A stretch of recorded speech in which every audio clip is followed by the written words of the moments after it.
Welcome everybody, it's Craig from the University of Applied Research and Development with our Masters in Education program, and it's our honour to have with us Dr. Gideon, the Story Warrior. Good morning. Good morning, Dr. Hansen. It's a pleasure to be on this virtual platform with you today. Awesome.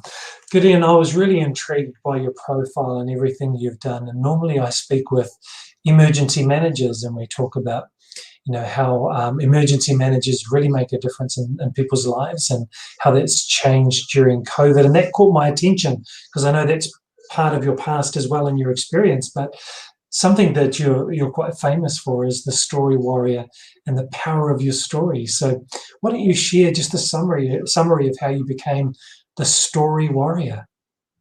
Oh, thank you very much. I wish I could say it was by design. It's not. It was by sheer coincidence or by sheer accident. A while back, I was a fire captain in Singapore, and I was in charge of training firefighters, police officers, and occasionally Navy officers. Turns out, when you conduct a lesson in a fire academy, people tend to sit a little bit stiff, a little bit uptight, and they're all uniform guys.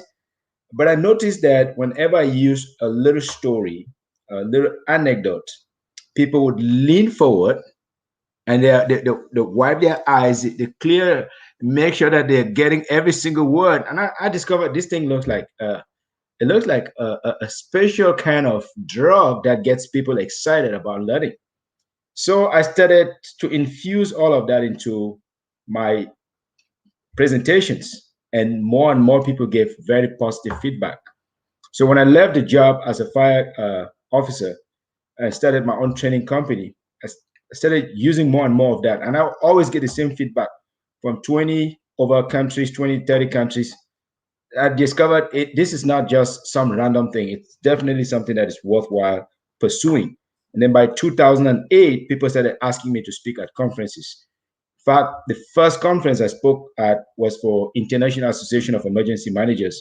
The first conference that I was talking about storytelling as a tool, or call it a weapon, or call it an asset for persuasion. It was for emergency managers, and I'm also a certified emergency manager. And so it grew from there and took a life of its own. By 2013, my friends were literally telling me, you got to pay attention to this thing. Do you see how much people resonate with it? Do you see how much impact you have with it? And I reluctantly took their advice. I didn't want to do it. I felt like it's too, I didn't think that it was macho enough to be considered a story guy. But anyway, over time, I finally accepted the moniker of story warrior, which came from my friends and my colleagues. And today, I now make a living showing people how to use story as an asset for business development, for growth, or for preparedness, for that matter.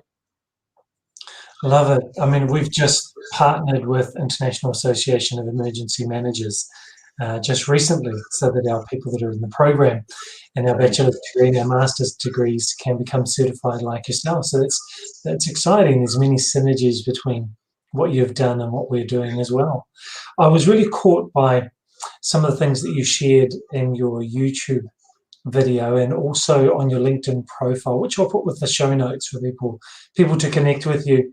You mentioned in there about cosmetic telling. And I got the impression that cosmetic telling is not the way to go when you're sharing your story. Why don't you tell us about that? Yes, I think the idea of cosmetic telling is it's like on the surface. It's like window dressing. It's like lipstick. That's cosmetic telling, in my understanding. But telling that goes deep, the neuroscientists will tell you that it engages the brain, it engages the heart, and it engages all the human psyche. And so I feel that it is important for people, whether educators, like your good self, or like my humble self. It's important for decision makers. It's important for parents to infuse or to go beyond cosmetic telling. That means they need to go to a level which I call soul searching, which engages the listener to think and to respond in a way that comes from a deeper place, a place of conviction, and not just superficially. So I would definitely always argue for, encourage people to go beyond cosmetic telling. And for that matter, I don't quite encourage the use of PowerPoint in presentations. Why? Because PowerPoint engages only what they call the broker and Vinek's part of the human brain. It doesn't quite engage the other parts of the human brain that are related to uh, passion and activity and creativity, which predominates our ability to carry forward during a challenge. Mm. Yeah, I like that. My wife has written a book called Grace Brought Me Here, and she Hmm. encourages people to value the power of their story. And Grace I, brought me here. I've not heard about it. I need to make a note of it. Lima Henson, Grace Brought Me Here. Um, Okay. and why she talks about value the power of your story is, sometimes there are storytellers and they get up and we want to learn from them about a particular competency or a particular profession that they have.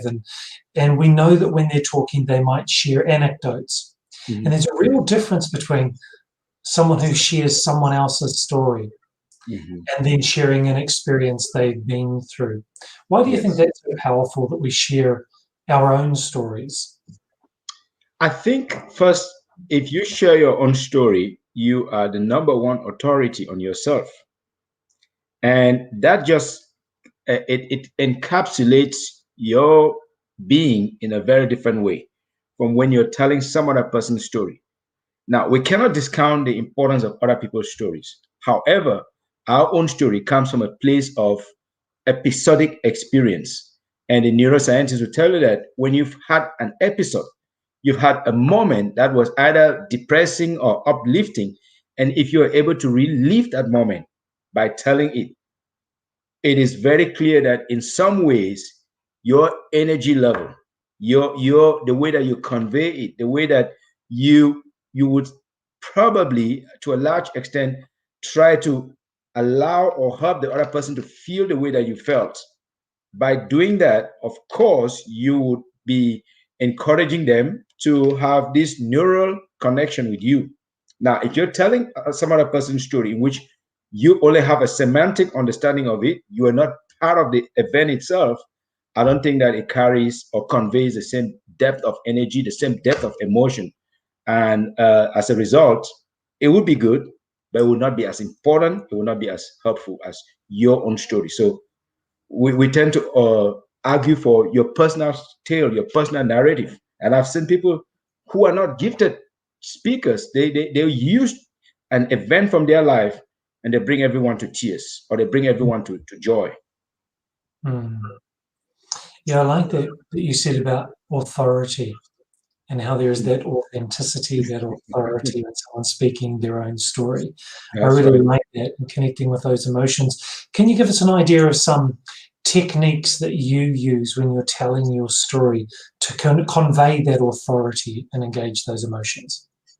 Okay. I would probably use one that it came to me not by my own knowledge, but when I started studying storytelling, like seriously, obsessively looking at what is it that makes the human psyche to resonate so much with story. And I started looking into the neuroscience of it through a combination of sources and materials. I discovered that when you have an element of novelty in your story, it definitely engages very much. Novelty, something new. Why is that so? Because the human amygdala, which is at the back of the human brain, is fascinated by novelty. It has a very short attention span. It gets bored very easily. But when there's something that's a little bit new, oh, it's fascinated by that and it pays close attention. Why? Because amygdala, as we know, is designed for fight or flight. And so if it sees something new, it wants to make sure that it pays a little bit of attention to make sure it interprets to see is it a source of fight or a source of flight. So as a storyteller, if you can embed an element of novelty into your stories, it definitely lifts it up to a new platform. The second one is which I call it intrigue. By not giving all the details at once, I try as much as possible to help my listener, to help my audience to get hooked. So, how do I do that? I can throw a hook by way of providing partial information. I can throw a hook by asking a question that draws them in and not provide the answer right away. I can throw in a hook by asking them to think back to a time when they experienced something and then said, in my own world, this is what happened. But say, hold on, I'm going to deliver to you that information in a short while. Why is that important? So that they really tune in and really listen to be able to find out the rest of the information. And some people have cited a Russian psychologist, I think they call her uh, Zyganic, they call it Zyganic technique, in which she discovered that in a restaurant, the waiters remember only the information or only the orders that have not been served. Once the order has been served, they no longer need that information. So the human mind, the same way, is intrigued by the unknown, is intrigued by what is missing, the missing puzzle. So intrigue is one other piece that I always try to infuse into my stories. And I think it's a very powerful technique. The next piece that I also like to talk about is uh, specifics. By specifics, I mean information that could be the color of a shirt, the color of a bowl. I could throw in a specific, like a date. The human mind remembers that. I could throw in something like a time.